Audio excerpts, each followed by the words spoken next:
Americans are constantly being told that ISIS is a grave threat. But what does that actually mean? How big is the threat really? How big is ISIS?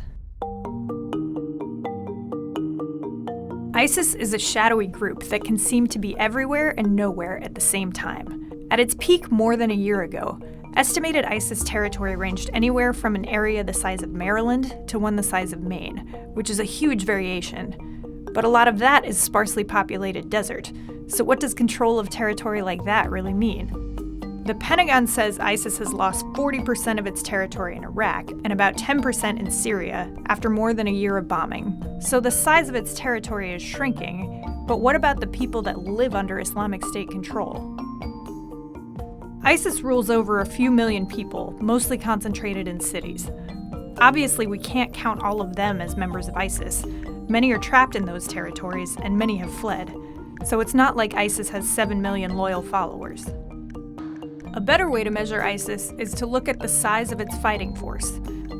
In 2014, the CIA thought that was around 30,000 people, about the size of Bulgaria's active duty military, though other analysts thought that was an underestimate. The Pentagon recently told a reporter that ISIS's army was down to 15,000. So it looks like the Islamic State has lost half of its foot soldiers, even though it's recruited so many people. But there are also people outside of Iraq and Syria who claim to be in ISIS. The group says it has provinces in 9 other countries. Supporters have carried out attacks in more than a dozen, including targets far from its core territory, like the United States, France, and Belgium.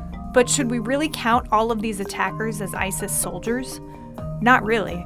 One of the San Bernardino shooters pledged allegiance to ISIS online, but the attackers' formal connections to the group seem weak, more like they were just claiming a brand. That's not always the case. The attackers in Paris and Brussels seem to have had more direct ties to the Islamic State. ISIS attacks around the world show that even a small group of people can create incredible tragedy and terrify millions. The people living under ISIS in Iraq and Syria know this better than anyone else. But terrorist attacks like the one in Brussels are acts of propaganda designed to spread panic, to make it look like the group is on the march and ever expanding and could strike at any time. But that's not the real story. Is ISIS dangerous? Yes.